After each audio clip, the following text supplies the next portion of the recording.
Alright class. Fuck. Alright class, welcome to the next video. And ਅੱਜ ਦੀ video ਦੇ ਅੰਦਰ ਆਪਾਂ ਡਿਸਕਸ ਕਰਾਂਗੇ the title you already read it, that is how to manipulate the examiner. And ਹੁਣ manipulation ਦਾ ਮਤਲਬ ਤੁਹਾਡੇ ਚੋਂ ਬਹੁਤ ਲੋਕਾਂ ਨੂੰ ਪਤਾ ਹੋ ਕੀ ਹੁੰਦਾ ਹੈਗਾ। ਲੈਟ ਅਸ ਸੇ ਤੁਸੀਂ ਕਿਸੇ ਦੇ ਬਿਹੇਵੀਅਰ ਨੂੰ, ਕਿਸੇ ਦੇ ਥਾਟਸ ਨੂੰ ਤੁਸੀਂ ਕੰਟਰੋਲ ਕਰ ਰਹੇ ਹੋ, ਤੁਸੀਂ ਉਹਨਾਂ ਨੂੰ ਮੈਨੀਪੂਲੇਟ ਕਰ ਰਹੇ ਹੋਗੇ ਇਨ ਅ ਵੇ ਕਿ ਜੇ ਕਨਵਰਸੇਸ਼ਨ ਚੱਲ ਰਹੀ ਹੈਗੀ ਤਾਂ ਤੁਹਾਡਾ ਇੰਨਾ ਇਨਫਲੂਐਂਸ ਹੈਗਾ ਗਾ ਕਿ ਤੁਸੀਂ ਕਿਵੇਂ ਨਾ ਕਿਵੇਂ ਕਰਕੇ ਬੰਦੇ ਦੇ ਓਪੀਨੀਅਨਸ ਨੂੰ ਮੋਲਡ ਕਰ ਰਹੇ ਹੋ, ਚੇਂਜ ਕਰ ਰਹੇ ਹੋਗੇ। ਐਂਡ ਅੱਜ ਦੀ ਵੀਡੀਓ ਦੇ ਅੰਦਰ I'll be telling you very interesting tips about manipulation. ਹੁਣ ਇਹ ਤੁਹਾਨੂੰ ਕਿਤੇ ਨਹੀਂ ਮਿਲਣਗੀਆਂ, ਨਾ ਇੰਟਰਨੈਟ ਤੇ ਨਾ ਕਿਤੇ ਆਇਲਟਸ ਵਾਲੇ ਕਿਸੇ ਵੀ ਚੈਨਲ ਤੇ, nowhere, ਬਿਕੋਜ਼ ਉਹ ਚੀਜ਼ਾਂ ਮੈਂ ਖੁਦ ਸੌਰਟ ਆਊਟ ਕਰਕੇ ਇਕੱਠੀਆਂ ਕੀਤੀਆਂ ਨੇਗੀਆਂ ਮੈਨੀਪੂਲੇਸ਼ਨ ਦੇ related. I have observed this practically ਕਿੱਦਾਂ ਇਹ ਵਰਕ ਕਰਦਾ, ਕਿੱਦਾਂ ਨਹੀਂ ਕਰਦਾ। ਮੈਂ ਖੁਦ ਕਿੰਨੀਆਂ ਜ਼ਿਆਦਾ ਕੈਬਿਨ ਸਪੀਕਿੰਗਸ ਕੰਡਕਟ ਕੀਤੀਆਂ ਹੋਣਗੀਆਂ।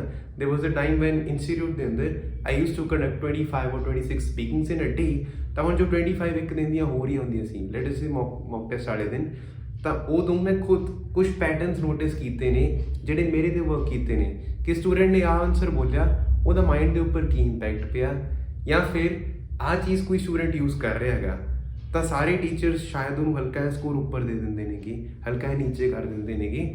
ਤਾਂ ਕਿਹੜੀਆਂ ਛੋਟੀਆਂ ਮੋਟੀਆਂ ਚੀਜ਼ਾਂ ਨੇ ਜਿਹੜੀਆਂ ਤੁਹਾਡੇ ਮਾਈਂਡ ਨੂੰ ਇਨਫਲੂਐਂਸ ਕਰ ਦਿੰਦੀਆਂ ਨੇ। ਹੁਣ ਜਿਹੜਾ ਐਗਜ਼ਾਮੀਨਰ ਤੁਹਾਡੇ ਮੂਹਰੇ ਬੈਠਾ ਉਹ ਵੀ ਇੱਕ ਪਰਸਨ ਹੈਗਾ, ਉਹਦਾ ਇੱਕ ਬ੍ਰੇਨ ਆ, ਉਹਦੀ ਇੱਕ ਸਾਈਕੋਲੋਜੀ ਹੈਗੀ। ਜੇ ਤੁਹਾਨੂੰ ਸਾਈਕੋਲੋਜੀ ਆਉਂਦੀ ਹੈਗੀ ਤੁਸੀਂ ਕਿਵੇਂ ਨਾ ਕਿਵੇਂ ਕਰਕੇ ਹਲਕਾ ਫੁਲਕਾ ਉਹਨੂੰ ਮੈਨੀਪੂਲੇਟ ਕਰ ਸਕਦੇ ਹੋਗੇ। And today we will be talking about those, ਠੀਕ ਹੈ।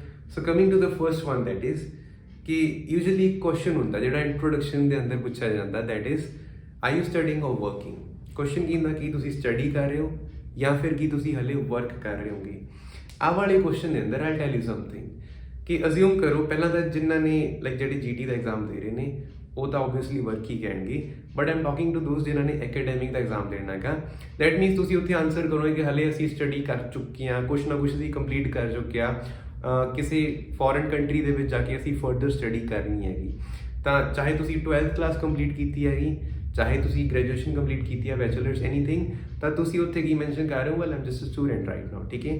ਹੁਣ ਇੱਥੇ ਆਪਾਂ ਕਿਹੜੀ ਚੀਜ਼ ਅਲੱਗ ਕਰ ਸਕਦੇ ਹਾਂ ਕਿ ਆਈ ਟੈਲ ਯੂ ਦੈਟ ਅਜ਼ਿਊਮ ਕਰੋ ਕਿ ਆਮ ਟਾਕਿੰਗ ਟੂ ਦੋਜ਼ ਜਿਨ੍ਹਾਂ ਦੀ ਹਲੇ 12th ਕਲਾਸ ਕੰਪਲੀਟ ਹੋਈ ਹੈਗੀ।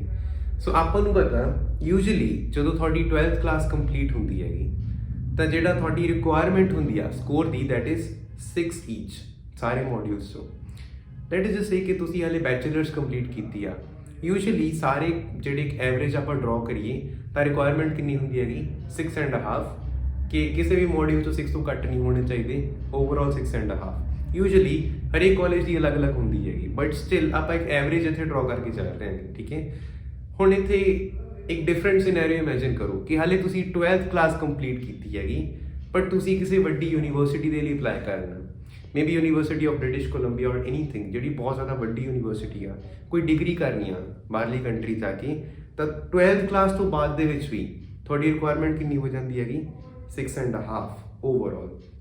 Here let us just say ਤੁਸੀਂ ਹਾਲੇ 12th ਕਲਾਸ ਕੰਪਲੀਟ ਕੀਤੀ, ਤੁਸੀਂ ਜਾ ਕੇ ਆਇਲਟਸ ਦਾ ਐਗਜ਼ਾਮ ਦਿੱਤਾ, ਰਿਕੁਆਇਰਮੈਂਟ ਤੁਹਾਡੀ 60 ਸੀਗੀ, ਬਟ ਜਦੋਂ ਤੁਹਾਡੇ ਤੋਂ ਕੁਐਸਚਨ ਪੁੱਛਿਆ ਗਿਆ R you studying or working, ਤੁਸੀਂ ਇੱਕ ਤਾਂ ਮੈਂਸ਼ਨ ਕਰਤਾ ਆਪਣੀ ਪ੍ਰੀਵੀਅਸ ਕੁਆਲੀਫਿਕੇਸ਼ਨ ਕਿ ਹਾਂ ਹਾਲੇ ਅਸੀਂ 12th ਗ੍ਰੇਡ ਕੰਪਲੀਟ ਕੀਤੀ ਹੈਗੀ, ਪਰ ਉਹਦੇ ਨਾਲ ਸ਼ਾਇਦ ਤੁਸੀਂ ਇੱਦਾਂ ਕਹਿਤਾ, well I want to apply for a prestigious university abroad.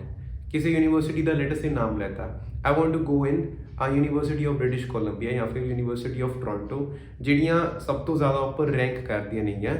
ਤਾਂ ਐਗਜ਼ਾਮੀਨਰ ਦੇ ਮਾਈਂਡ ਦੇ ਅੰਦਰ ਨਾ ਇੱਕ ਹਲਕਾ ਜਿਹਾ ਤੁਸੀਂ ਚੀਜ਼ ਨੋਟਿਸ ਕਰਿਓ ਕਿ ਜਦੋਂ ਤੁਹਾਡਾ ਟੈਸਟ ਕੰਪਲੀਟ ਹੁੰਦਾ ਹੈਗਾ, ਐਗਜ਼ਾਮੀਨਰ ਦੇ ਮਾਈਂਡ ਦੇ ਅੰਦਰ ਇੱਕ ਸਕੋਰ ਹੁੰਦਾ ਹੈਗਾ ਕਿ ਆਹ ਸਟੂਡੈਂਟ 6 ਵਾਲਾ ਸੀ, ਇਹਦਾ ਸਕੋਰ 6.5 ਵਾਲਾ ਸੀ, 7 ਵਾਲਾ ਸੀਗਾ।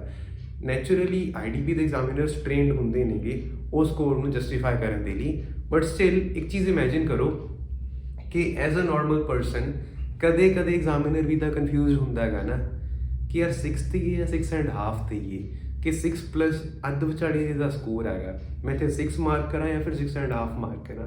ਤਾਂ ਐਗਜ਼ਾਮੀਨਰ ਦੇ ਮਾਈਂਡ ਅੰਦਰ ਜੇ ਕਨਫਿਊਜ਼ਨ ਹੈਗੀ ਤਾਂ ਜੇ ਤੁਸੀਂ ਉੱਥੇ ਆਲਰੇਡੀ ਮੈਂਸ਼ਨ ਕਰ ਚੁੱਕੇ ਹੋ ਕਿ ਅਸੀਂ ਯੂਨੀਵਰਸਿਟੀ ਦੇ ਲਈ ਅਪਲਾਈ ਕਰਨਾ ਹੈਗਾ, by chance there is a slight chance ਕਿ ਜੇ ਤੁਹਾਡੇ ਉੱਥੇ 6 ਲੱਗਣੇ ਸੀ ਉੱਥੇ 6.5 ਲੱਗ ਜਾਣ। ਅਗੇਨ ਹਰ ਵਾਰ ਨਹੀਂ ਹੁੰਦਾ ਹੈਗਾ, बट जिन्ना कुछ भी अपने हथ च हैगा आप सारा कुछ यूज़ कर लेना है। सो दी let us just say तुसी 12th class complete की थी, you go for the test, just say that well I have completed my 12th grade from this particular school, I want to apply for a prestigious university abroad, to be specific University of British Columbia, and I want to pursue this particular degree। ਤਾਂ कोई भी degree का नाम सोच लियो अपने mind के अंदर depending on your stream, ठीक है। This is the first one, how to manipulate, कि अपनी जी क्वालिफिकेशन आ ਉਹਨੂੰ ਵੀ ਤੁਸੀਂ ਹਲਕਾ ਜਿਹਾ ਉੱਪਰ ਦੱਸ ਸਕਦੇ ਹੋ ਕਿ ਅਸੀਂ ਉਹ ਵਾਲੇ ਸਕੂਲ ਤੋਂ ਕੰਪਲੀਟ ਕੀਤੀ ਹੈ, which is a very good school, this and that. ਤਾਂ ਹਲਕਾ ਹਲਕਾ ਮਾਈਂਡ ਤੇ ਇੰਪ੍ਰੈਸ਼ਨ ਪਈ ਜਾਂਦਾ ਐਗਜ਼ਾਮੀਨਰ ਤੇ, ਠੀਕ ਹੈ। The next tip that is talk highly of yourself. ਇਹਦਾ ਮਤਲਬ ਕੀ ਆ, ਸੌਰੀ ਇਟਸ ਓਕੇ, ਆਪਾਂ ਬਾਅਦ ਦੇ ਵਿੱਚ ਕੰਟੀਨਿਊ ਕਰਦੇ ਹਾਂ। Alright, so coming to the next tip, actually the electricity चली गई सी थोड़े टाइम लिए, and how do you say it in English? I think it is power outage or just a blackout, ठीक है। जे इंग्लिश ਤੁਹਾਨੂੰ ਕੀ part ਦੇ ਅੰਦਰ ਕਹਿਣਾ ਹੋਵੇ ਕਿ ਉਦੋਂ ਬਿਜਲੀ ਚਲੀ ਗਈ ਸੀਗੀ, so there was a complete blackout, you can say it like this, alright। but anyways, the point being ਕਿ ਆਪਾਂ ਅਗਲੀ ਟਿਪ ਦੀ ਗੱਲ ਕਰਦੇ ਹਾਂਗੇ, that is talk highly of yourself। ਹੁਣ ਇਹਦਾ ਮਤਲਬ ਕੀ ਹੈਗਾ ਕਿ ਖੁਦ ਦੇ ਬਾਰੇ ਜਿਹੜੀਆਂ ਵੀ ਗੱਲਾਂ ਦੱਸਣੀਆਂ ਨੇ ਹਲਕੀਆਂ ਜਿਹੀਆਂ ਵਧਾ ਚੜਾ ਕੇ ਦੱਸਣੀਆਂ ਨੇਗੀਆਂ। ਐਂਡ ਇਹ ਚੀਜ਼ ਕਿਉਂ ਕਰਨੀ ਹੈਗੀ, ਬਿਕੋਜ਼ ਇਹ ਕ੍ਰਾਈਟੀਰੀਆ ਦੇ ਅੰਦਰ ਤਾਂ ਨਹੀਂ ਹੈਗੀ ਕਿ ਖੁਦ ਦੇ ਬਾਰੇ ਜ਼ਿਆਦਾ ਵਧਾ ਚੜਾ ਕੇ ਦੱਸੋ, this is not even a criteria. ਜਿਹੜੇ ਤੁਹਾਡੇ ਕ੍ਰਾਈਟੀਰੀਆ ਨੇ like fluency and coherence, pronunciation, grammatical range and accuracy and lexical resource, ਤਾਂ 4 ਨੇਗੀ, ਉਹਨਾਂ 4 ਚੋਂ ਕਿਤੇ ਵੀ ਆਹ ਚੀਜ਼ ਤਾਂ ਨਹੀਂ ਆ ਰਹੀ, but still Aam telling you ਕਿ ਸਾਰੇ ਐਗਜ਼ਾਮੀਨਰਸ ਦੀ ਇੱਕ ਸਾਈਕੋਲੋਜੀ ਹੁੰਦੀ ਹੈਗੀ, ਠੀਕ ਹੈ। ਹਿਊਮਨ ਮਾਈਂਡ ਨੈਚੁਰਲੀ ਕੁਛ ਨਾ ਕੁਛ ਚੀਜ਼ਾਂ ਕੰਨੀ ਵਾਇਰਡ ਹੁੰਦਾ ਹੈਗਾ। ਸੋ ਦ ਪੁਆਇੰਟ ਬੀਂਗ कि जे मैं एक एग्जाम्पल साइड करना हो, देर इज़ दिस थिंग, एक बुक आ गई that is thinking fast and slow, and the author is Daniel Kahneman. तो बहुत ज़्यादा एक पॉपुलर ऑथर नेगी, and he has, I think he has a Nobel prize if I am not wrong, but still उन्होंने काफ़ी ज़्यादा रिसर्चिस conduct कीतियां नहीं। तो वो रिसर्चिस दे विच उन्होंने एक बुक लिखी है that is thinking fast and slow. ਉਹਦੇ ਅੰਦਰ ਇੱਕ ਚੀਜ਼ mentioned about the effect that is non as the hello effect. ਹੁਣ ਇਹਦਾ ਮਤਲਬ ਕੀ ਹੁੰਦਾ, ਹੇਲੋ ਇਫੈਕਟ ਦਾ ਮਤਲਬ ਹੁੰਦਾ ਕਿ ਇੱਕ ਬੰਦੇ ਦੇ ਓਵਰਆਲ ਇੰਪ੍ਰੈਸ਼ਨ ਕਾਫੀ ਕੁਝ ਡਿਸਾਈਡ ਕਰ ਦਿੰਦੇ ਨੇ ਆਪਣੇ ਮਾਈਂਡ ਦੇ ਅੰਦਰ, ਉਹਨਾਂ ਦੀ ਇਮੇਜ ਕਿੱਦਾਂ ਦੀ ਹੁੰਦੀ ਆ। I'll give you an example could be ਕਿ ਮੰਨ ਲਓ ਤੁਸੀਂ ਇੱਕ ਪਾਰਟੀ ਦੇ ਗਏ, ਠੀਕ ਹੈ। ਹੁਣ ਇੱਕ ਪਰਸਨ ਉੱਥੇ ਵਾਕ ਇਨ ਕੀਤਾ, ਮੇਬੀ ਉਹ ਪਰਸਨ ਦਾ ਡਰੈਸ ਸੈਂਸ ਦਿਸ ਵਰਡ ਆਈ ਯੂਜੂਅਲੀ ਟੈਲ ਕਿ ਡਰੈਸਿੰਗ ਸੈਂਸ ਇੱਕ ਵਰਡ ਹੁੰਦਾ ਜਿਹੜਾ ਆਪਣੇ ਮਾਈਂਡ ਦੇ ਅੰਦਰ ਫਿੱਟ ਹੁੰਦਾ, ਬਟ ਐਕਚੁਅਲ ਦੇ ਅੰਦਰ ਡਰੈਸ ਸੈਂਸ ਹੁੰਦਾ, ਬਟ ਸਟਿਲ ਯਾ। ਸੋ ਇੱਕ ਬੰਦੇ ਦਾ ਡਰੈਸ ਸੈਂਸ ਲੈਟ ਸੇ ਕਿ ਵਧੀਆ ਸੀਗਾ, ਉਹ ਪਾਰਟੀ ਦੇ ਅੰਦਰ ਵਾਕਿੰਗ ਕੀਤੇ, and then you just see that ਕਿ ਉਹਨਾਂ ਦਾ ਸਿੰਸ, ਉਹਨਾਂ ਦਾ ਡਰੈਸ ਸੈਂਸ ਵਧੀਆ, ਤੁਸੀਂ ਕਈ ਚੀਜ਼ਾਂ ਅਸਿਊਮ ਕਰ ਲਓਗੇ ਕਿ ਅਰੇ ਮੇਬੀ ਬੰਦਾ ਸਮਾਰਟ ਵੀ ਹੈਗਾ, ਮੇਬੀ ਬੰਦਾ ਵਧੀਆ ਵੀ ਹੈ, ਇੱਕ ਵਧੀਆ ਪਰਸਨੈਲਿਟੀ ਹੈਗਾ, ਹਾਲਾਂਕਿ ਤੁਹਾਨੂੰ ਉਹਨਾਂ ਬਾਰੇ ਕੁਛ ਨਹੀਂ ਪਤਾ ਹੈਗਾ, ਬਟ ਸਟਿਲ ਮਾਈਂਡ ਅਜ਼ੰਪਸ਼ਨਸ ਬਣਾਉਣੀਆਂ ਸਟਾਰਟ ਕਰ ਦਿੰਦਾ। ਜਿਹੜੀਆਂ ਚੀਜ਼ਾਂ ਆਪਾਂ ਨੂੰ ਪਤਾ ਨਹੀਂ ਹੈਗੀਆਂ ਬੰਦੇ ਬਾਰੇ, ਮਾਈਂਡ ਉਹਨਾਂ ਨੂੰ ਖੁਦ ਦੀ ਇਮੈਜੀਨੇਸ਼ਨ ਦੇ ਨਾਲ ਹੀ ਫਿਲ ਕਰਨਾ ਸਟਾਰਟ ਕਰ ਦਿੰਦਾ। ਸਿਮਿਲਰਲੀ ਲੈਟ ਅਸ ਸੇ ਕਿਸੇ ਪਰਸਨ ਦੀ ਇੰਗਲਿਸ਼ ਲੈਵਲ ਵਧੀਆ ਹੈਗਾ, ਠੀਕ ਹੈ। ਹੁਣ ਤੁਹਾਡਾ ਮਾਈਂਡ ਨੈਚੁਰਲੀ ਕਿਵੇਂ ਚੱਲੂ ਕਿ ਯਾਰ ਸ਼ਾਇਦ ਆ ਬੰਦਾ ਹਲਕਾ ਜਿਹਾ ਸਮਾਰਟ ਹੋਊਗਾ, ਚਾਹੇ ਉਹਨਾਂ ਨੂੰ ਕੁਛ ਵੀ ਨਾ ਆਉਂਦਾ ਹੋਵੇ, ਚਾਹੇ ਉਹਨਾਂ ਨੂੰ ਇੱਦਾਂ ਵੀ ਨਾ ਪਤਾ ਹੋਵੇ 10+8 ਕਿੰਨਾ ਹੁੰਦਾ, ਬਟ ਸਟਿਲ ਇੰਗਲਿਸ਼ ਆਉਂਦੀ ਹੈਗੀ, ਸ਼ਾਇਦ ਸਮਾਰਟ ਹੋਣਗੇ। ਤਾਂ ਮਾਈਂਡ ਕੀ ਕਰਦਾ ਹੈਗਾ, this is non as the hello effect, ਕਿ ਕੁਛ ਚੀਜ਼ਾਂ ਨੇ ਉਹਨਾਂ ਨੂੰ ਪਿਕ ਕਰ ਲੈਂਦਾ, ਉਹਦੇ ਬੇਸ 'ਤੇ ਇੱਕ ਓਵਰਆਲ ਇੰਪ੍ਰੈਸ਼ਨ ਬਣਾ ਲੈਂਦਾ ਹੈਗਾ। ਸਿਮਿਲਰਲੀ ਐਗਜ਼ਾਮੀਨਰ ਦੇ ਮਾਈਂਡ 'ਤੇ ਵੀ ਹੇਲੋ ਇਫੈਕਟ ਕੰਮ ਕਰ ਰਿਹਾ।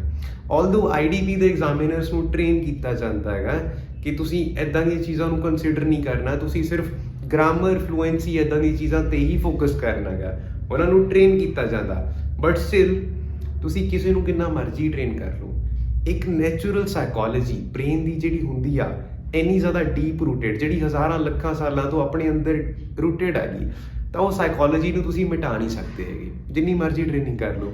ਜਿਹੜੀਆਂ ਚੀਜ਼ਾਂ ਹੈਗੀਆਂ ਨੇ, ਜਿਹੜੇ ਇਫੈਕਟ ਹੈਗੇ ਨੇ ਸਾਈਕੋਲੋਜੀ ਦੇ ਰਿਲੇਟਡ, ਉਹ ਤਾਂ ਫਿਰ ਵੀ ਚੱਲਣਗੇ, because brain at the end of the day it is a biological organ, ਠੀਕ ਹੈ। ਤਾਂ ਉਹ ਚੀਜ਼ ਆ ਕਿ ਹੀਲੋ ਇਫੈਕਟ ਐਗਜ਼ਾਮੀਨਰ ਦੇ ਮਾਈਂਡ 'ਤੇ ਵੀ ਕੰਮ ਕਰਦਾ। ਕਿੱਦਾਂ ਕਰਦਾ ਹੈਗਾ ਕਿ ਐਗਜ਼ਾਮੀਨਰ ਜੱਜ ਤਾਂ ਤੁਹਾਨੂੰ ਕਰੂਗਾ, ਚਾਹੇ ਉਹ ਸਬਕੌਂਸ਼ੀਅਸਲੀ ਕਰ ਰਿਹਾ, ਚਾਹੇ ਉਹ ਨਾ ਚਾਹੁੰਦੇ ਹੋਏ ਵੀ ਜੱਜ ਕਰ ਰਿਹਾ ਹੈਗਾ, ਬਟ ਸਟਿਲ ਲੈਟ ਅਸ ਸੇ ਕਿ ਤੁਸੀਂ ਆਪਣਾ ਇੱਕ ਬੈਕਗਰਾਊਂਡ ਦੱਸ ਰਹੇ ਹੋਗੇ ਕਿ ਅਸੀਂ ਇੱਦਾਂ ਕਰਕੇ ਆਹ ਵਾਲੇ ਸਕੂਲ ਤੋਂ ਸਟੱਡੀ ਕੀਤਾ, ਅਸੀਂ ਆਹ ਵਾਲੀ ਡਿਗਰੀ ਕੀਤੀ, ਆਹ ਵਾਲਾ ਡਿਪਲੋਮਾ ਕੀਤਾ, ਦਿਸ ਐਂਡ ਦੈਟ, ਐਂਡ ਉੱਥੇ ਜੇ ਤੁਸੀਂ ਹਲਕੀਆਂ ਹਲਕੀਆਂ ਚੀਜ਼ਾਂ ਪਤਾ ਚੜਾ ਕੇ ਦੱਸ ਰਹੇ ਹੋਗੇ, maybe instead of saying well in my leisure time I like to play volleyball, ਜੇ ਤੁਸੀਂ ਇੱਦਾਂ ਕਹਿ ਦਿੰਦੇ ਹੋਗੇ, ਉਹਦੇ ਨਾਲ ਕਹਿ ਦਿੰਦੇ ਹੋ I am a national player of volleyball. ਹੁਣ ਉਹਨਾਂ ਨੂੰ ਥੋੜ੍ਹੀ ਪਤਾ ਕਿ ਵਾਲੀਬਾਲ ਦੇ ਕੌਣ ਨੇ ਨੈਸ਼ਨਲ ਪਲੇਅਰਸ, ਬਟ ਤੁਸੀਂ ਉੱਥੇ ਕਹਿਦਾ ਕਿ I am a national player, ਤਾਂ ਤੁਹਾਡਾ ਹਲਕਾ ਜਿਹਾ ਇੰਪ੍ਰੈਸ਼ਨ ਉੱਪਰ ਗਿਆ, ਹਲਕਾ ਐਗਜ਼ਾਮੀਨਰ ਦੇ ਮਾਈਂਡ ਦੇ ਅੰਦਰ ਆਇਆ that he is a capable person, he or she, whoever it might be. Again, point being ਕਿ ਆਪਣੇ ਬਾਰੇ ਜਿੰਨੀਆਂ ਚੀਜ਼ਾਂ ਨੇ, ਜਿਹੜੀਆਂ ਤੁਸੀਂ ਹੌਬੀਜ਼ ਨੇ, ਇੰਟਰਸਟ ਨੇ, ਕੁਛ ਵੀ ਨੇਗੇ, ਹਲਕਾ ਜਿਹਾ ਵਧਾ ਚੜਾ ਕੇ ਦੱਸਣੀ ਨੇਗੀ, ਠੀਕ ਹੈ। ਐਂਡ ਉਹ ਚੀਜ਼ਾਂ ਬਾਰੇ ਗੱਲ ਨਹੀਂ ਕਰਨੀ ਹੈਗੀ ਜਿਹੜੀਆਂ examiner on the spot test ਕਰ ਸਕਦਾ। ਮੇ ਵੀ ਤੁਸੀਂ ਕਹਤਾ I am very good at English speaking, ਹੁਣ ਉਹ ਤਾਂ ਉਹਨਾਂ ਨੂੰ ਪਤਾ ਲੱਗ ਹੀ ਜਾਊਗਾ। ਤੁਸੀਂ ਬਾਅਦ ਦੇ ਵਿੱਚ ਕਿਊ ਕਾਰਡ ਬੋਲੋਗੇ, ਫੋਲੋਸ ਬੋਲੋਗੇ, ਉਹਨਾਂ ਦਾ ਉਹਨਾਂ ਨੂੰ ਪਤਾ ਲੱਗ ਜਾਊਗਾ ਕਿ ਇੰਗਲਿਸ਼ ਵਧੀਆ ਹੈਗੀ ਜਾਂ ਨਹੀਂ ਹੈਗੀ। ਆਈ am very good at communication skills, I am very good at confidence of what ever. ਤਾਂ ਉੱਥੇ ਉਹਨਾਂ ਨੂੰ ਸ਼ਾਇਦ ਹਲਕਾ ਫੁਲਕਾ ਪਤਾ ਕਿ ਕਮਿਊਨੀਕੇਸ਼ਨ ਲੈਵਲ ਐਕਚੁਅਲ ਦੇ ਅੰਦਰ ਹੈਗਾ ਜਾਂ ਨਹੀਂ ਹੈਗਾ, ਦਿਸ ਐਂਡ ਦੈਟ। ਤਾਂ ਉਹ ਚੀਜ਼ਾਂ ਨੇ ਜਿਹੜੀਆਂ ਉਹ ਟੈਸਟ ਕਰ ਸਕਦੇ ਨੇ। ਕੁਛ ਚੀਜ਼ਾਂ ਨੇ ਜਿਹੜੀਆਂ ਉਹਨਾਂ ਦੇ ਸਕੋਪ ਤੋਂ ਬਾਹਰ ਨੇ ਟੈਸਟ ਕਰਨ ਦੇ ਲਈ। ਵਾਲੀਬਾਲ ਨੂੰ ਉਹ ਟੈਸਟ ਨਹੀਂ ਕਰ ਸਕਦੇ, ਉਹ ਨਹੀਂ ਕਹਿ ਸਕਦੇ ਕਿ ਇੱਥੇ ਖੇਡ ਕੇ ਦਿਖਾਓ ਜਾਂ ਫਿਰ ਤੁਹਾਡਾ ਕਿਹੜਾ ਪੇਜ ਆ, ਤੁਹਾਡਾ ਨਾਮ ਕੀ ਆ, ਸਾਨੂੰ ਸਰਚ ਕਰਕੇ ਦੇਖਣ ਦਿਓ ਕੌਣ ਆ ਨੈਸ਼ਨਲ ਪਲੇਅਰ ਜਿਹੜਾ। they would not just test the particular information that you give them. And here ਜੇ ਤੁਸੀਂ ਲੈਟ ਸੇ ਕਹਿ ਰਹੇ ਹੋਗੇ ਕਿ ਸਾਨੂੰ ਸਕੈਚਿੰਗ ਕਰਨੀ ਵਧੀਆ ਲੱਗਦੀ ਹੈਗੀ, I have won many medals and awards for the same. I can make sketches, I can make very realistic portraits. They don't even know ਕਿ ਤੁਹਾਨੂੰ ਆਉਂਦੀ ਵੀ ਹੈ ਨਹੀਂ ਆਉਂਦੀ, ਨਾ ਤੁਹਾਨੂੰ ਕਹਿਣ ਲੱਗੇ ਨੇ ਕਿ ਇੱਥੇ ਬਣਾ ਕੇ ਦਿਖਾ ਕੇ ਦਿਓ। No, they will not say that. Thing is ਕਿ ਆਪਣੇ ਬਾਰੇ ਹਲਕਾ ਜਿਹਾ ਵਧਾ ਚੜਾ ਕੇ ਤੁਹਾਨੂੰ ਗੱਲ ਕਰਨੀ ਆ as if you are a very confident person. ਤਾਂ there was a student who came to me, introduction question ਚੱਲ ਰਿਹਾ ਸੀ ਕੈਬਿਨ ਦੇ ਅੰਦਰ, and I asked him a question. The question was, are you good at communication skills? He said yes, in fact I am very good at communication skills. I can even give a speech in front of 1000 people. ਤਾਂ ਉੱਥੇ ਕੀ ਹੋਇਆ ਕਿ ਉਹਨੇ ਕਿਹਾ ਕਿ ਮੈਂ ਸਿਰਫ ਵਧੀਆ ਨਹੀਂ ਹੈਗਾ, ਮੈਂ ਬਹੁਤ ਵਧੀਆ ਕਮਿਊਨੀਕੇਸ਼ਨ ਦੇ ਅੰਦਰ, ਮੈਂ 1000 ਲੋਕਾਂ ਮੂਹਰੇ ਵੀ ਸਪੀਚ ਦੇ ਸਕਦਾ। ਐਂਡ ਉਹ ਜਿਹੜਾ ਕੌਨਫੀਡੈਂਸ ਹੁੰਦਾ ਹੈਗਾ, ਜਿਹੜਾ ਇੱਕ ਇੰਪ੍ਰੈਸ਼ਨ ਹੁੰਦਾ ਤੁਹਾਡਾ ਖੁਦ ਦੇ ਬਾਰੇ, ਉਹ ਦੂਸਰੇ ਬੰਦੇ ਦੇ ਮਾਈਂਡ 'ਚ ਵੀ ਆ ਜਾਂਦਾ। ਜੇ ਤੁਸੀਂ ਖੁਦ ਦੇ ਬਾਰੇ ਕੌਨਫੀਡੈਂਟ ਹੋਗੇ ਤੇ ਕੌਨਫੀਡੈਂਟਲੀ ਗੱਲ ਕਰ ਰਹੇ ਹੋਗੇ, ਦੈਟ ਮੀਨਸ ਉਹ ਚੀਜ਼, ਉਹ ਜਿਹੜੀ ਵਾਈਬ ਆ ਦੂਸਰੇ ਬੰਦੇ ਨੂੰ ਕੈਰੀ ਹੋ ਜਾਂਦੀ ਹੈਗੀ। ਸੋ specially in the introduction part, talk highly of yourself. ਕੁਛ ਵੀ ਗੱਲ ਕਰ ਰਹੇ ਹੋ, ਹਲਕਾ ਜਿਹਾ ਖੁਦ ਨੂੰ ਵਧਾ ਚੜਾ ਕੇ ਦੱਸਣਾ ਹੈਗਾ ਸਾਰੀਆਂ ਗੱਲਾਂ 'ਤੇ, ਠੀਕ ਹੈ। There is I don't even know if you have heard this, but ਇੱਕ ਕੋਟ ਹੁੰਦਾ ਹੈਗਾ। Quote is it goes like this, you are wondering what other people think of you while they are wondering what you think of yourself. ਕਿ ਤੁਸੀਂ ਸੋਚ ਰਹੇ ਹੋਗੇ ਕਿ ਬਾਕੀ ਲੋਕ ਤੁਹਾਡੇ ਬਾਰੇ ਕੀ ਸੋਚ ਰਹੇ ਨੇ, ਉਹ ਲੋਕ ਸੋਚ ਰਹੇ ਨੇ ਕਿ ਤੁਸੀਂ ਖੁਦ ਦੇ ਬਾਰੇ ਕੀ ਸੋਚਦੇ ਹੋਗੇ। ਜੇ ਤੁਸੀਂ ਖੁਦ ਨੂੰ ਕਹਿ ਦਿੰਦੇ ਹੋ that I'm a very confident person, I'm a very confident personality, this and that, ਤਾਂ ਬਾਕੀ ਲੋਕਾਂ ਦਾ ਇੰਪ੍ਰੈਸ਼ਨ ਤੁਹਾਡੇ ਬਾਰੇ ਉਹ ਬਣ ਜਾਂਦਾ ਹੈਗਾ। ਜੇ ਤੁਸੀਂ ਆਪਣੇ ਆਪ ਨੂੰ ਨੀਚੇ ਰੱਖਦੇ ਹੋਗੇ ਤਾਂ ਬਾਕੀ ਲੋਕਾਂ ਦਾ ਇੰਪ੍ਰੈਸ਼ਨ ਵੀ ਤੁਹਾਡੇ ਲਈ ਨੀਚੇ ਹੋ ਜਾਂਦਾ ਹੈਗਾ, ਠੀਕ ਹੈ। ਸੋ ਇਹ ਮੈਟਰ ਨਹੀਂ ਕਰਦਾ ਕਿ ਦੂਸਰਾ ਬੰਦਾ ਕੀ ਸੋਚ ਰਿਹਾ ਤੁਹਾਡੇ ਬਾਰੇ, ਤੁਸੀਂ ਖੁਦ ਦੇ ਬਾਰੇ ਕੀ ਸੋਚ ਰਹੇ ਹੋਗੇ, ਤੁਹਾਡੀ ਉਹ એનર્ਜੀ ਦੂਸਰੇ ਬੰਦੇ ਨੂੰ ਟ੍ਰਾਂਸਫਰ ਹੋ ਜਾਂਦੀ ਹੈਗੀ। ਜੇ ਤੁਹਾਡੀਆਂ ਅੱਖਾਂ 'ਚੋਂ ਦਿਖ ਰਿਹਾ ਉਹ ਕੌਨਫੀਡੈਂਸ, ਤਾਂ ਉਹਨਾਂ ਨੂੰ ਪਤਾ ਕਿ ਤੁਸੀਂ ਹੈਗੇ ਹੋ ਕੌਨਫੀਡੈਂਟ। ਫਿਰ ਉਹਨਾਂ ਦਾ ਓਪੀਨੀਅਨ ਮੈਟਰ ਨਹੀਂ ਕਰਦਾ, ਫਿਰ ਤੁਹਾਡਾ ਖੁਦ ਦੇ ਬਾਰੇ ਜਿਹੜਾ ਓਪੀਨੀਅਨ ਆ ਉਹ ਜ਼ਿਆਦਾ ਮੈਟਰ ਕਰਦਾ ਹੈਗਾ, ਠੀਕ ਹੈ। ਸੋ point number 2, talk highly of yourself. Point number 3, that is back up things with data and examples. Again, ਇੱਦਾਂ ਨਹੀਂ ਹੈ ਕਿ ਤੁਹਾਨੂੰ ਇਕੱਲੇ ਕੁਐਸਚਨ ਦੇ ਅੰਦਰ ਡੇਟਾ ਫਿਟ ਕਰਨਾ, ਬਿਕੋਜ਼ ਰੀਸੈਂਟਲੀ ਇੱਕ ਟ੍ਰੈਂਡ ਸਟਾਰਟ ਹੋਇਆ, ਸਟੂਡੈਂਟਸ ਨੂੰ ਕਰਨਾ ਸਟਾਰਟ ਕਰਤਾ ਸੀਗਾ ਕਿ ਰਾਈਟਿੰਗ ਟਾਸਕ ਕਰ ਰਹੇ ਨੇਗੇ, ਮਤਲਬ ਜਿਸ ਆਊਟ ਆਫ ਨੋਵੇਅਰ ਉਹ ਕੁਛ ਨਾ ਕੁਛ ਰਿਸਰਚ ਨੂੰ ਵਿੱਚ ਲੈ ਕੇ ਆ ਜਾਣਗੇ। There was a survey conducted by BBC, and ਹਮੇਸ਼ਾ BBC ਦਾ ਨਾਮ ਹੁੰਦਾ ਉੱਥੇ ਕਿ ਉਹਨਾਂ ਨੇ ਇੱਦਾਂ ਰਿਸਰਚ ਕੰਕਲੂਡ ਕੀਤੀ ਕਿ ਇੰਨੇ ਲੋਕ ਹੈਪੀ ਰਹਿੰਦੇ ਨੇ, ਦਿਸ ਐਂਡ ਦੈਟ, ਚਾਹੇ ਉਹ ਰਿਐਲਿਟੀ ਦੇ ਅੰਦਰ ਐਗਜ਼ਿਸਟ ਕਰਦੀ ਹੈ ਜਾਂ ਨਹੀਂ। ਅਗੇਨ ਹੁਣ ਉਹ ਨੌਲੇਜ ਦੇ ਬੈਂਡ ਸਕੋਰ ਤਾਂ ਨਹੀਂ ਲੱਗ ਰਹੇ ਹੈਗੇ, ਸੋ ਨਾ ਤਾਂ ਉਹਨਾਂ ਦਾ ਉੱਥੇ ਟਾਸਕ ਗਲਤ ਹੋ ਰਿਹਾ, ਬਟ ਅਗੇਨ ਦੇ ਐਗਜ਼ਾਮੀਨਰਸ ਨੋ ਕਿ ਆਹ ਚੀਜ਼ਾਂ ਕੀ ਨੇ, ਟ੍ਰਿਕਸ ਨਹੀਂ ਆ, right. Still the thing is speaking ਦੇ ਅੰਦਰ ਜੇ ਤੁਹਾਨੂੰ ਐਕਚੁਅਲ ਦੇ ਅੰਦਰ ਨੌਲੇਜ ਹੈਗੀ ਆ ਕਿਸੇ ਚੀਜ਼ ਬਾਰੇ, ਲੈਟ ਅਸ ਸੇ ਕਿ ਤੁਸੀਂ ਬੈਚਲਰਸ ਕੰਪਲੀਟ ਕੀਤੀ ਹੈ ਕਿਸੇ ਪਰਟੀਕੂਲਰ ਡਿਗਰੀ ਦੇ ਅੰਦਰ, maybe you just completed BTech ਹਲੇ ਲਈ, ਤਾਂ ਟੈਕਨੋਲੋਜੀ ਬਾਰੇ ਤੁਹਾਨੂੰ ਇਨਫ ਪਤਾ ਹੈਗਾ, ਤੁਸੀਂ ਸਾਇੰਸ ਵਾਲੀ ਸਟਰੀਮ ਤੋਂ ਆ ਰਹੇ ਹੋਗੇ, ਤੇ ਉੱਥੇ ਜਾ ਕੇ ਜੇ ਤੁਹਾਨੂੰ ਕੋਈ ਵੀ ਕੁਐਸਚਨ ਹੁੰਦਾ ਸਾਇੰਸ ਦੇ ਰਿਲੇਟਡ, ਤੁਹਾਨੂੰ ਇਨਫ ਨੌਲੇਜ ਹੈਗੀ ਆਲਰੇਡੀ ਆਪਣੇ ਬੈਕਗਰਾਊਂਡ ਬਾਰੇ, ਤੁਸੀਂ ਹਲਕੀ ਜੀ ਟੈਕਨੀਕਲ ਨੌਲੇਜ ਉਹਦੇ ਵਿੱਚ ਇੰਟਰੋਡਿਊਸ ਕਰ ਦਿੰਦੇ ਹੋ ਜੀ, ਹਲਕਾ ਫੁਲਕਾ ਇੱਕ ਅੱਧਾ ਫੈਕਟ ਦੱਸਦਾ ਜਿਹੜਾ ਸ਼ਾਇਦ ਉਹਨਾਂ ਨੂੰ ਪਤਾ ਨਾ ਹੋਵੇ, ਤਾਂ ਜਿਹੜੀ ਨੌਲੇਜ ਹੁੰਦੀ ਹੈਗੀ ਨੈਚੁਰਲੀ, ਹੁਣ ਮੈਂ ਇੱਥੇ ਕੀ ਗੱਲ ਕੀਤੀ ਸੀ ਹੇਲੋ ਇਫੈਕਟ ਦੀ, ਤਾਂ ਹੇਲੋ ਇਫੈਕਟ ਉਹਨਾਂ ਦੇ ਮਾਈਂਡ ਦੇ ਅੰਦਰ ਪਲੇ ਹੋ ਰਿਹਾ ਕਿ ਬੰਦਾ ਸਮਾਰਟ ਹੈਗਾ। ਇੱਥੇ ਨੋਟਿਸ ਕਰਿਓ ਹੇਲੋ ਇਫੈਕਟ ਪਤਾ ਕਿੱਦਾਂ ਕੰਮ ਕਰਦਾ, ਸਿੰਸ ਬੰਦਾ ਸਮਾਰਟ ਆ, ਹੈਂਸ ਸ਼ਾਇਦ ਇੰਗਲਿਸ਼ ਦੇ ਅੰਦਰ ਵੀ ਵਧੀਆ ਹੋਣਗੇ, ਇੱਦਾਂ ਕੰਮ ਕਰਦੀ ਆ ਉਹ ਚੀਜ਼, ਠੀਕ ਹੈ। So talk highly of yourself, back up things with data and evidence, ठीक है। The next one, that is carry a friendly attitude. Now this is also very important. जे थोड़ा एक इंप्रैशन अपना क्रिएट करना, the way you just walk in to the room, into the cabin or anything, and ਫਿਰ ਤੁਸੀਂ ਉੱਥੇ ਜਾ ਕੇ ਬੈਠਦੇ ਹੋ, ਕਿੱਦਾਂ ਉਹ ਚੇਅਰ ਨੂੰ ਡਰੈਗ ਕਰਦੇ ਹੋ, ਕਿੱਦਾਂ ਉਹ ਬੰਦੇ ਨੂੰ ਗ੍ਰੀਟ ਕਰਦੇ ਹੋਗੇ, ਕਿ ਤੁਸੀਂ ਸਮਾਈਲ ਕਰਦੇ ਹੋ ਜਾਂ ਨਹੀਂ ਕਰਦੇ ਹੈਗੇ, ਤੇ ਉਹਨਾਂ ਦੇ ਆਨਸਰ ਨੂੰ ਤੁਸੀਂ ਕਿੰਨਾ ਪੋਲਾਈਟਲੀ, ਉਹਨਾਂ ਦੇ ਕੁਐਸਚਨਸ ਨੂੰ ਕਿੰਨਾ ਤੁਸੀਂ ਪੋਲਾਈਟਲੀ ਆਨਸਰ ਕਰ ਰਹੇ ਹੋਗੇ। ਉਹ ਜਿਹੜੀ ਤੁਹਾਡੀ ਪੋਲਾਈਟਨੈਸ ਆ, ਜਿਹੜਾ ਇੱਕ ਫਰੈਂਡਲੀ ਐਟੀਟਿਊਡ ਹੁੰਦਾ, ਜੇ ਤੁਸੀਂ ਕੁਐਸਚਨ ਦੇ ਨਾਲ ਨਾਲ ਹਲਕਾ ਫੁਲਕਾ ਸਮਾਈਲ ਕਰੀ ਜਾਂਦੇ ਹੋਗੇ, ਤਾਂ ਉਹ ਇੱਕ ਪੋਜ਼ਿਟਿਵ એનર્ਜੀ ਤੁਹਾਡੇ ਅੰਦਰੋਂ ਰੇਡੀਏਟ ਕਰ ਰਿਹਾ, ਵਿਚ ਮੀਨਸ ਕਿ ਉਹਨਾਂ ਦਾ ਇੰਪ੍ਰੈਸ਼ਨ, ਐਟਲੀਸਟ ਤੁਹਾਡਾ ਇੰਪ੍ਰੈਸ਼ਨ ਉਹਨਾਂ ਦੇ ਮਾਈਂਡ ਦੇ ਅੰਦਰ ਵਧੀਆ ਪੈ ਰਿਹਾ। ਤੁਸੀਂ ਜਾਣ ਲੱਗੇ ਕਹਿ ਦਿੰਦੇ ਹੋ have a nice day, and ਇੱਦਾਂ ਨਹੀਂ ਕਿ ਫਾਰਮੈਲਿਟੀ ਕਰ ਰਹੇ ਹੋ, ਜੈਨੂਇਨਲੀ ਮੀਨ ਕਰ ਰਹੇ ਹੋ ਹੈਵ ਅ ਨਾਈਸ ਡੇ, ਤਾਂ ਉੱਥੇ ਕੀ ਹੋਣਾ ਕਿ ਨੈਚੁਰਲੀ ਹਲਕਾ ਜਿਹਾ ਤੁਹਾਡਾ ਇੱਕ ਫਰੈਂਡਲੀ ਜੈਸਚਰ ਉਹਨਾਂ ਦਾ ਰਹਿੰਦਾ ਹੈਗਾ ਉਹਨਾਂ ਦੇ ਮਾਈਂਡ ਦੇ ਅੰਦਰ, ਵਿਚ ਮੀਨਸ ਕਿ ਤੁਸੀਂ ਉਹਨਾਂ ਨਾਲ ਇੱਕ ਰੈਪੋਰਟ ਇਸਟੈਬਲਿਸ਼ ਕਰ ਲਈ, ਇੱਕ ਵਧੀਆ ਕਨੈਕਸ਼ਨ ਇਸਟੈਬਲਿਸ਼ ਕੀਤਾ। ਸੋ ਆਲਵੇਜ਼ ਕੈਰੀ ਅ ਫਰੈਂਡਲੀ ਐਟੀਟਿਊਡ, ਪੋਜ਼ਿਟਿਵ ਐਟੀਟਿਊਡ, ਠੀਕ ਹੈ। Next one that is handling pen points. Again this thing, pen points की होंगे ने स्पीकिंग के अंदर कुछ ना कुछ चीज़ा जिथे तुम स्टक हो जाते होगे, किते ना किते आके पॉज आ जाता है, या किते ना कि कोई वर्ड नहीं लभ्या है, या कोई सेंटेंस गलत बन गया, ये होंगे ने पेन पॉइंट्स जिथे अपन गलतियां होंदियां नहीं आ। तो नैचुरली की होंदा ना, सारे लोग सडनली जो उन्हों का पेन पॉइंट आता है, एंड आउंदे सारिਆਂ ਦੇ ਵੇਲੇ ਨੇ, ਈਵਨ ਇਫ ਕਿ ਕੋਈ 7 ਮਿੰਟ ਸਕੋਰ ਕਰ ਰਿਹਾ, ਕਿਤੇ ਨਾ ਕਿਤੇ ਤਾਂ ਉਹ ਵੀ ਸਟਕ ਹੋ ਹੀ ਜਾਣਗੇ। ਬਟ ਸਟਿਲ ਦ ਡਿਫਰੈਂਸ ਇਸ ਕਿ ਜਿਹੜੇ ਲੋਕ 7, 8, 9 ਸਕੋਰ ਕਰ ਰਹੇ ਨੇ, ਫਰਕ ਕੀ ਹੋ ਜਾਂਦਾ ਹੈਗਾ ਕਿ ਮੇਬੀ ਜਿਨ੍ਹਾਂ ਦੇ ਸਕੋਰ ਹਾਇਰ ਨੇਗੇ, ਇੱਕ ਡਿਫਰੈਂਸ ਹੋਊਗਾ, ਇੱਕ ਤਾਂ ਚਲੋ ਇੰਗਲਿਸ਼ ਦਾ ਹੋ ਗਿਆ, ਇੰਗਲਿਸ਼ ਦੇ level the fluency and all of that. ਇੱਕ ਸੈਕਿੰਡ ਡਿਫਰੈਂਸ ਮੈਂ ਨੋਟਿਸ ਕੀਤਾ ਯੂਜੂਅਲੀ ਕਿ ਜਦੋਂ ਤੁਸੀਂ ਸਟਕ ਹੁੰਦੇ ਹੋਗੇ ਤਾਂ ਲੈਟ ਸੇ ਕਿ ਤੁਹਾਡਾ ਕੌਨਫੀਡੈਂਸ ਦਾ ਲੈਵਲ ਸੀ ਕਿ ਉਹ ਨੀਚੇ ਗਿਰ ਜਾਂਦਾ ਹੈਗਾ, ਜਾਂ ਫਿਰ ਕਿ ਉਹ ਸੇਮ ਰਹਿੰਦਾ, ਕਿ ਉਹ ਕੌਨਸਟੈਂਟ ਰਹਿੰਦਾ। ਉਹ ਚੀਜ਼ ਡਿਫਾਈਨ ਕਰਦੀ ਹੈਗੀ ਕਿ ਤੁਹਾਡਾ ਟੈਸਟ ਕਿੰਨਾ ਵਧੀਆ ਹੋਊਗਾ। ਇਹ ਇੱਦਾਂ ਵਰਕ ਕਰਦਾ। ਲੈਟ ਸੇ ਤੁਸੀਂ ਕੁਐਸਚਨ ਆਨਸਰ ਦੇ ਰਹੇ ਹੋ, ਕੋਈ ਚੀਜ਼ ਗਲਤ ਹੋ ਗਈ, ਹੁਣ ਤੁਸੀਂ ਸਡਨਲੀ ਡੀਮੋਟੀਵੇਟ ਹੋ ਗਏ ਕਿ ਯਾਰ ਉਹ ਸ਼ਿਟ ਮੇਰਾ ਟੈਸਟ ਇੱਥੇ ਖਰਾਬ ਹੋ ਗਿਆ, ਤਾਂ ਉੱਥੇ ਕੀ ਹੋਣਾ ਨਾ, ਅਗਲਾ ਜਿਹੜਾ ਕੁਐਸਚਨ ਹੋਊਗਾ ਉਹ ਵੀ ਹਲਕਾ ਤੁਹਾਡੀ ਪਰਫਾਰਮੈਂਸ ਨੀਚੇ ਹੀ ਰਹੂਗੀ ਉਦੋਂ ਅਗਲੇ ਕੁਐਸਚਨ ਦੀ ਵੀ, ਕਿਉਂਕਿ ਤੁਹਾਡਾ ਮਾਈਂਡ ਆਲਰੇਡੀ ਅਸਿਊਮ ਕਰ ਚੁੱਕਿਆ ਕਿ ਆਹ ਟੈਸਟ ਤਾਂ ਮੇਰਾ ਖਰਾਬ ਹੋ ਗਿਆ। ਐਂਡ ਇਹ ਚੀਜ਼ ਨੂੰ ਆਪਾਂ ਅਫੈਕਟ ਨਹੀਂ ਕਰਨ ਦੇਣਾ ਆਪਣੇ ਆਪ 'ਤੇ, ਕਿ ਜਦੋਂ ਵੀ ਤੁਸੀਂ ਸਟਕ ਹੁੰਦੇ ਹੋਗੇ, ਮੇਕ ਸ਼ੋਰ ਯੂ ਆਰ ਕਾਮ, make sure you take your time. ਕੋਈ ਰਸ਼ ਨਹੀਂ ਕਰਨਾ, ਕੋਈ ਇੱਦਾਂ ਟ੍ਰੇਨ ਨਹੀਂ ਜਾ ਰਹੀ ਹੈਗੀ ਕਿ ਅਗਲਾ ਸੈਂਟੈਂਸ ਫਿਲ ਇਨ ਕਰਨਾ ਛੇਤੀ ਛੇਤੀ। You can take your time, specially when you are stuck. ਉਦੋਂ ਤੁਹਾਡੇ ਮਾਈਂਡ ਨੂੰ ਜ਼ਿਆਦਾ ਰਸ਼ ਨਹੀਂ ਕਰਨਾ ਹੈਗਾ, ਤੁਹਾਡੇ ਮਾਈਂਡ ਨੂੰ ਹਲਕਾ ਜਿਹਾ ਉੱਥੇ ਕਾਮ ਰਹਿਣਾ ਹੈਗਾ। ਜੇ ਤੁਸੀਂ ਆਪਣੇ ਪੇਨ ਪੁਆਇੰਟਸ 'ਤੇ ਕਾਮ ਰਹਿ ਲੈਂਦੇ ਹੋਗੇ ਤੇ ਅਗਲੇ ਕੁਐਸਚਨਸ ਨੂੰ ਵੀ ਉਹੀ ਲੈਵਲ ਆਫ ਕੌਨਫੀਡੈਂਸ ਦੇ ਨਾਲ ਹੈਂਡਲ ਕਰ ਸਕਦੇ ਹੋਗੇ। ਦੈਟ ਮੀਨਸ ਕਿ ਤੁਹਾਡਾ ਟੈਸਟ ਕੰਸਿਸਟੈਂਟਲੀ ਵਧੀਆ ਰਹੂਗਾ।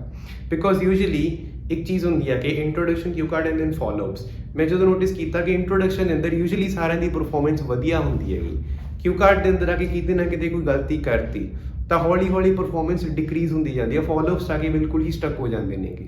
ਤਾਂ ਜੇ ਉਹ ਫਾਲੋਅਪਸ ਦਾ ਕੁਐਸਚਨ ਦਾ ਰਾਊਂਡ ਪਹਿਲਾਂ ਹੁੰਦਾ ਫਿਰ ਸ਼ਾਇਦ ਉਹ ਵਧੀਆ ਪਰਫਾਰਮ ਕਰ ਲੈਂਦੇ, ਬਟ ਜਦੋਂ ਲਾਸਟ 'ਤੇ ਹੈਗਾ ਤਾਂ ਉਹਨਾਂ ਨੂੰ ਪਤਾ ਕਿ ਮੈਂ ਪਿੱਛੇ ਇੰਨੀਆਂ ਗਲਤੀਆਂ ਕਰਕੇ ਆਈ ਹੈਗੀ, ਤਾਂ ਨੈਚੁਰਲੀ ਉਹਨਾਂ ਦਾ ਕੌਨਫੀਡੈਂਸ ਹੁਣ ਨੀਚੇ ਜਾ ਚੁੱਕਿਆ ਹੈਗਾ ਆਲਰੇਡੀ, ਠੀਕ ਹੈ। And also it depends on the examiner. Maybe the examiner ਨੇ ਤੁਹਾਨੂੰ ਐਕਸਪ੍ਰੈਸ਼ਨ ਇੱਦਾਂ ਦਾ ਦਿੱਤਾ ਕਿ ਨਹੀਂ ਤੁਹਾਡਾ ਆਨਸਰ ਤਾਂ ਠੀਕ ਨਹੀਂ ਹੈਗਾ, ਅਤੇ ਕੀ ਉਹਨਾਂ ਦੇ ਐਕਸਪ੍ਰੈਸ਼ਨ ਤੁਹਾਡਾ ਲੈਵਲ ਆਫ ਕੌਨਫੀਡੈਂਸ ਨੀਚੇ ਲੈ ਜਾਂਦੇ ਨੇ। ਆਲਦੋ ਉਹਨਾਂ ਨੂੰ ਗਾਈਡਲਾਈਨਸ ਹੁੰਦੀਆਂ ਨਹੀਂ ਹੈ ਕਿ ਬਾਈ ਤੁਸੀਂ ਸਮਾਈਲ ਕਰਨਾ IDP ਦੇ ਐਗਜ਼ਾਮੀਨਰਸ ਨੂੰ, ਬਟ ਸਟਿਲ ਜੇ ਕੋਈ ਨਹੀਂ ਕਰ ਰਿਹਾ ਹੈਗਾ ਤਾਂ ਉਹਨਾਂ ਦੀ ਕੋਈ ਸਮਾਈਲ, ਕੋਈ gesture, nothing should affect you at all, ਠੀਕ ਹੈ। Alright, once again, anyways, so next one, the point is minimize body movements. Oh my god, okay, anyways, minimize body movements। ਹੁਣ ਇਹ ਤੁਸੀਂ ਕਿੱਦਾਂ ਕਰਨੀਆਂ ਨੇ ਬੇਸਿਕਲੀ, ਕਿ ਜੇ ਮੈਂ ਇੱਥੇ ਬੋਲ ਰਿਹਾ ਹੈਗਾ, ਠੀਕ ਹੈ, ਹੁਣ ਮੈਂ ਕੁਛ ਨਾ ਕੁਛ hand gestures and all of that ਮੈਂ ਯੂਜ਼ ਕਰ ਰਿਹਾ, ਮੈਂ ਜਿੰਨਾ ਜ਼ਿਆਦਾ ਹਿੱਲ ਰਿਹਾ ਹੈਗਾ ਉਨਾ ਜ਼ਿਆਦਾ ਮੈਂ ਲੀਨੀਏਟ ਦਿਖੂੰਗਾ ਤੇ ਹਲਕਾ ਜਿਹਾ ਵੀ seeing person who is energetic, but at the same time ਉਹ ਬੰਦੇ ਨੂੰ ਯੂਜੂਅਲੀ ਲੋਕ ਸੀਰੀਅਸ ਨਹੀਂ ਲੈਂਦੇ ਜਿਹੜਾ ਜ਼ਿਆਦਾ ਬੋਡੀ ਮੂਵਮੈਂਟਸ ਕਰਦੇ ਨੇਗੇ। And how does it work? ਤੁਸੀਂ ਕੋਈ ਸਪੀਚ ਦੇਖਿਓ ਕਿਸੇ ਵੀ ਪੋਲੀਟੀਕਲ ਲੀਡਰ ਦੀ, ਲੈਟ ਅਸ ਸੇ ਕਿ ਬਰਾਕ ਓਬਾਮਾ ਆਫਟਰ ਜਦੋਂ ਉਹਨਾਂ ਨੇ ਲਾਦੇਨ ਨੂੰ ਕੈਪਚਰ ਕੀਤਾ ਜਾਂ ਫਿਰ ਉਹਨੂੰ ਸ਼ੂਟ ਕੀਤਾ ਸੀਗਾ, ਉਹਨਾਂ ਨੇ ਇੱਕ ਸਪੀਚ ਦਿੱਤੀ ਹੈਗੀ ਤੇ ਉਹ ਜਮਾ ਇੱਥੇ ਸੀਰੀਅਸ ਹੋ ਕੇ ਖੜੇ ਨੇ ਇੱਕ ਟਾਈਸ ਤੇ, ਉਹ ਬਿਲਕੁਲ ਨਹੀਂ ਹਿੱਲ ਰਹੇ ਹੈਗੇ। ਨਾਓ ਵਾਟ does it say?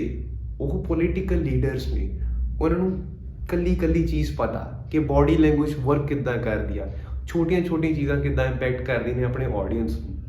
And the thing is body language ਦੇ related I'll be making a whole video ਪੂਰੀ ਦੀ ਪੂਰੀ ਕੱਲੀ ਬੋਡੀ ਲੈਂਗੁਏਜ 'ਤੇ।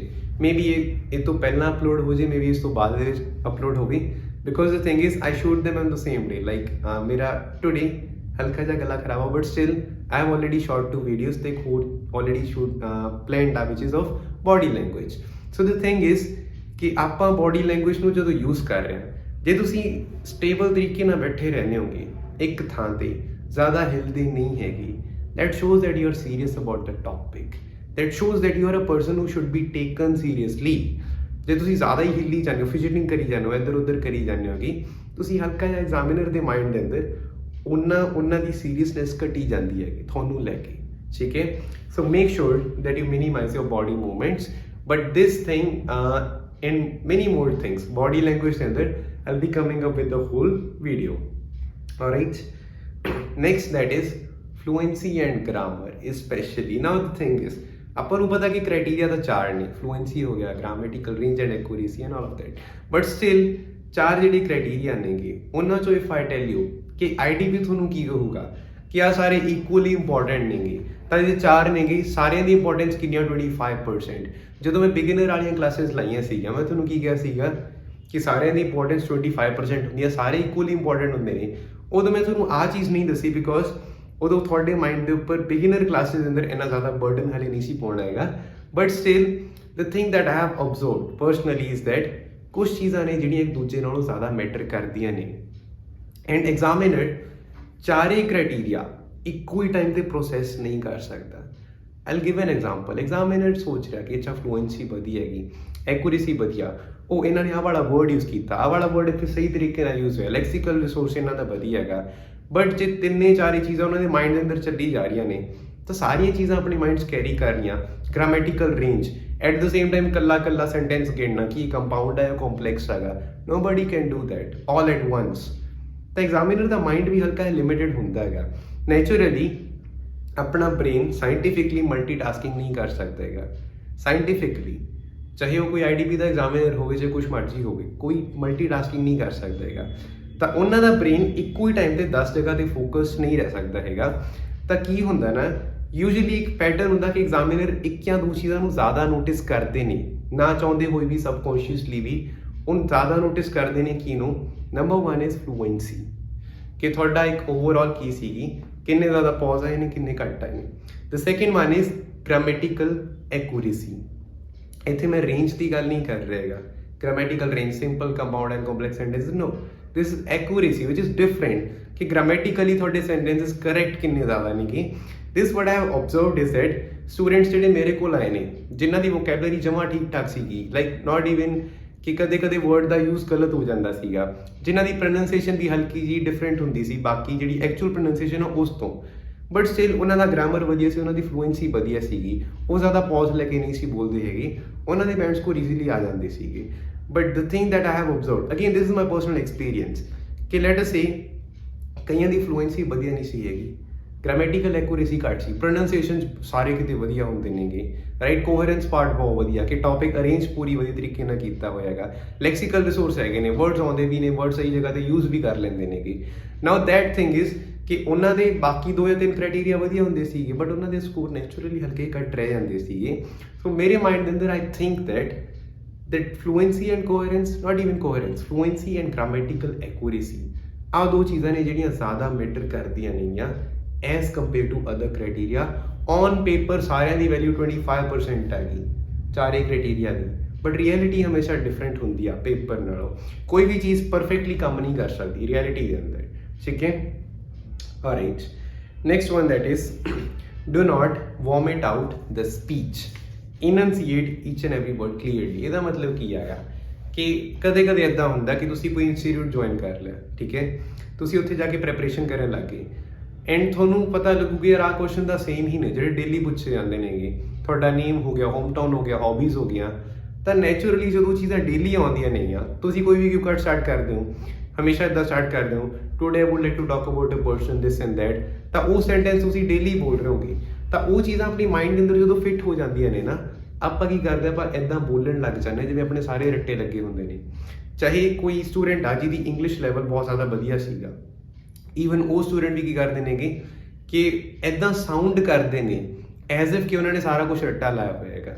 And there what you need to do is ਕਿ ਆਪਾਂ ਨੂੰ ਉਹ ਚੀਜ਼ਾਂ ਹਲਕੀਆਂ ਰਿਵਰਸ ਕਰ ਦੇਣੀਆਂ ਨੇਗੀਆਂ ਕਿ ਇੰਸਟੀਟਿਊਟ ਦੇ ਵਿੱਚ ਪੜ੍ਹ ਕੇ ਜਾਂ ਫਿਰ ਕਿਤੇ ਵੀ ਪ੍ਰੈਕਟਿਸ ਕਰਕੇ ਜੇ ਤੁਹਾਡੀ ਕੰਡੀਸ਼ਨਿੰਗ ਬਣ ਚੁੱਕੀ ਆ ਕੁਛ ਨਾ ਕੁਛ ਆਨਸਰ ਨੇ ਜਿਹੜੇ ਤੁਹਾਨੂੰ ਪਤਾ ਨੇਗੇ ਤੁਸੀਂ ਲੈਟ ਅਸ ਸੇ ਰਾਤ ਨੂੰ ਪਏ ਵੀ ਹੋ ਤਾਂ ਵੀ ਉਹਨਾਂ ਨੂੰ ਬੋਲ ਸਕਦੇ ਹੋਗੇ ਆਪਣੇ ਸੁਪਨੇ ਦੇ ਵਿੱਚ ਵੀ ਉਹਨਾਂ ਨੂੰ ਬੋਲ ਸਕਦੇ ਹੋਗੇ ਈਵਨ ਜਿਹੜੇ ਉੱਦਾਂ ਦੇ ਆਨਸਰ ਨੇਗੇ ਆਪਾਂ ਨੂੰ ਹਲਕਾ ਜਿਹਾ ਉਹਨਾਂ ਨੂੰ ਬ੍ਰੇਕ ਡਾਊਨ ਕਰਨਾ ਗਾ ਆਪਾਂ ਨੂੰ ਐਜ਼ ਇਟ ਇਜ਼ ਉਹਨਾਂ ਨੂੰ ਨਹੀਂ ਬੋਲਣਾ ਕਿ ਸਾਡੇ ਮਾਈਂਡ ਸਾਰੇ ਪਤਾ ਨੇ ਬਿਕੋਜ਼ ਐਗਜ਼ਾਮੀਨਰ ਤੁਹਾਨੂੰ ਪਹਿਲੀ ਵਾਰ ਸੁਣ ਰਿਹਾ ਠੀਕ ਹੈ ਤਾਂ ਆਪਾਂ ਨੂੰ ਇੱਦਾਂ ਸਾਊਂਡ ਕਰਨਾ ਕਿ ਆਪਾਂ ਪਹਿਲੀ ਵਾਰ ਉਹ ਕੁਐਸਚਨ ਬਾਰੇ ਸੋਚਿਆ ਆਪਾਂ ਪਹਿਲੀ ਵਾਰ ਉਹਦਾ ਆਨਸਰ ਦਿੱਤਾ ਉੱਥੇ ਆਪਾਂ ਹਲਕਾ ਜਿਹਾ ਕੀ ਕੀਤਾ ਪੌਜ਼ ਦਿੱਤਾ ਐਂਡ ਉਹਦੇ ਡਿਊਰਿੰਗ ਆਪਾਂ ਕੀ ਕਰਨਾ ਨਾ ਕਿ ਜਿਹੜੇ ਲੋਕ ਕੰਟੀਨਿਊਸਲੀ ਬੋਲਦੇ ਨੇ ਤਾਂ ਉਹ ਕਈ ਵਰਡਸ ਦੀ ਪ੍ਰੋਨਾਂਸੀਏਸ਼ਨ ਜਾਂ ਫਿਰ ਇਨੰਸੀਏਸ਼ਨ ਸਹੀ ਨਹੀਂ ਕਰਦੇ ਹੈਗੇ ਉਹ ਆਪਦੇ ਕੋਲੋਂ ਬੋਲ ਰਹੇ ਨੇ ਉਹਨਾਂ ਨੂੰ ਮਾਈਂਡ ਦੇ ਅੰਦਰ ਪਤਾ India is a diverse country but diverse ਉਹਨਾਂ ਨੇ ਚੰਗੀ ਤਰ੍ਹਾਂ ਬੋਲਿਆ ਹੀ ਨਹੀਂ ਹੈਗਾ ਐਗਜ਼ਾਮੀਨਰ ਨੂੰ ਸੁਣਿਆ ਹੀ ਨਹੀਂ ਹੈਗਾ ਤੇ ਜ਼ਿਆਦਾ ਜਿਹੜੀ ਇੰਪੈਕਟਫੁਲ ਚੀਜ਼ ਹੁੰਦੀ ਆ ਉਹ ਕੀ ਹੁੰਦੀ ਹੈਗੀ number 1 take ਪੌਜ਼ਸ wear ever relevant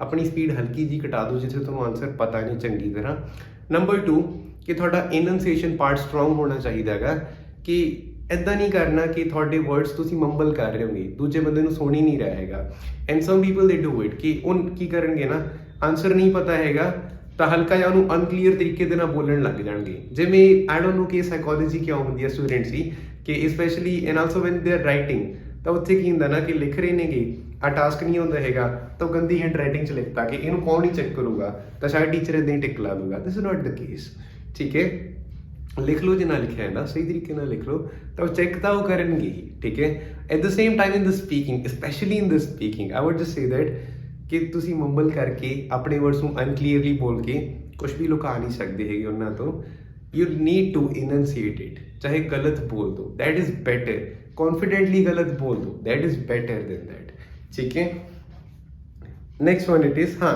this can be one thing ਕਿ ਇੱਕ ਅੱਧੇ ਵਰਡ ਨੂੰ ਮੰਬਲ ਕਰ ਸਕਦੇ ਹੋਗੇ ਜਸਟ ਵੈਨ ਕਿ ਤੁਹਾਨੂੰ ਇੱਕ ਅੱਧਾ ਵਰਡ ਵੋਕੈਬਲਰੀ ਦੇ ਰਿਲੇਟਡ ਲੈਟਸ ਸੇ ਤੁਹਾਨੂੰ ਪ੍ਰੋਨਾਂਸੀਏਸ਼ਨ ਨਹੀਂ ਪਤਾ ਕਿਸੇ ਵਰਡ ਦੀ ਉੱਥੇ ਕਰ ਸਕਦੇ ਹੋ ਇੱਕ ਅੱਧੇ ਵਰਡ ਨੂੰ ਲੈ ਕੇ ਕਿ ਆਪਾਂ ਬੜਾ ਤੇਜ਼ ਬੋਲ ਗਏ ਆਪਾਂ ਉਹਨਾਂ ਨੂੰ ਸੁਣਨ ਦਾ ਹੀ ਮੌਕਾ ਨਹੀਂ ਦਿੱਤਾ ਹੈਗਾ ਤਾਂ ਇੱਕ ਅੱਧਾ ਵਰਡ ਜਿਹੜਾ ਤੁਹਾਨੂੰ ਪਤਾ ਹੀ ਨਹੀਂ ਸੀ ਹੈਗਾ ਉਹਨਾਂ ਨੂੰ ਲੱਗਿਆ ਕਿ ਸੁਣਿਆ ਤਾਂ ਨਹੀਂ ਹੈਗਾ ਸ਼ਾਇਦ ਸਹੀ ਬੋਲਿਆ ਹੋਊਗਾ ਠੀਕ ਹੈ ਉੱਥੇ ਕਰ ਸਕਦੇ ਹੋ ਪਰ ਪੂਰਾ ਸੈਂਟੈਂਸ ਹੀ ਨਹੀਂ ਆਉਂਦਾ ਹੈਗਾ ਹੁਣ ਪੂਰੇ ਸੈਂਟੈਂਸ ਨੂੰ ਨਹੀਂ ਕਰ ਸਕਦੇ ਹੈਗੇ ਠੀਕ ਹੈ so next last but not the least step that is take control ਇਹਦਾ ਮਤਲਬ ਕੀ ਆ ਕਿ ਜਿਹੜੇ ਕੁਐਸਚਨਸ ਨੇਗੇ ਉਹਨਾਂ ਨੂੰ ਤੁਸੀਂ ਆਪਦੇ ਕੋਲੋਂ ਮੋਲਡ ਕਰ ਸਕਦੇ ਹੋਗੇ ਐਂਡ ਵਾਟ ਡਜ਼ ਦੈਟ ਮੀਨ ਕਿ ਜਿਵੇਂ ਰਾਈਟਿੰਗ ਤੇ ਸਪੀਕਿੰਗ ਦੇ ਅੰਦਰ ਇੱਕ ਡਿਫਰੈਂਸ ਹੁੰਦਾ ਕਿ ਰਾਈਟਿੰਗ ਦੇ ਅੰਦਰ ਇੱਕ criteria that is task response ਤੁਸੀਂ ਕਿੱਦਾਂ ਉਹਨੂੰ ਆਨਸਰ ਕੀਤਾ and there is one more thing ਕਿ ਜਿਹੜੀਆਂ ਚੀਜ਼ਾਂ ਉਹ 'ਚ ਪੁੱਛੀਆਂ ਗਈਆਂ ਨੇ ਤੁਹਾਨੂੰ ਆਨਸਰ ਕਰਨੀਆਂ ਨਹੀਂਆਂ ਬਟ ਸਪੀਕਿੰਗ ਦੇ ਅੰਦਰ ਟਾਸਕ ਰਿਸਪੌਂਸ ਕ੍ਰਾਈਟੇਰੀਆ ਨਹੀਂ ਹੈਗਾ and at the same time ਇੱਕ ਚੀਜ਼ ਹੁੰਦੀ ਹੈ ਜਿਹੜੀ ਸਪੀਕਿੰਗ ਦੇ ਅੰਦਰ ਤੁਹਾਨੂੰ ਫਰੀਡਮ ਮਿਲਦੀ ਹੈਗੀ ਉਹ ਕੀ ਹੁੰਦੀ ਹੈਗੀ ਲੈਟ ਅਸ ਸੇ ਤੁਹਾਨੂੰ ਇੱਕ ਕੁਐਸਚਨ ਆਇਆ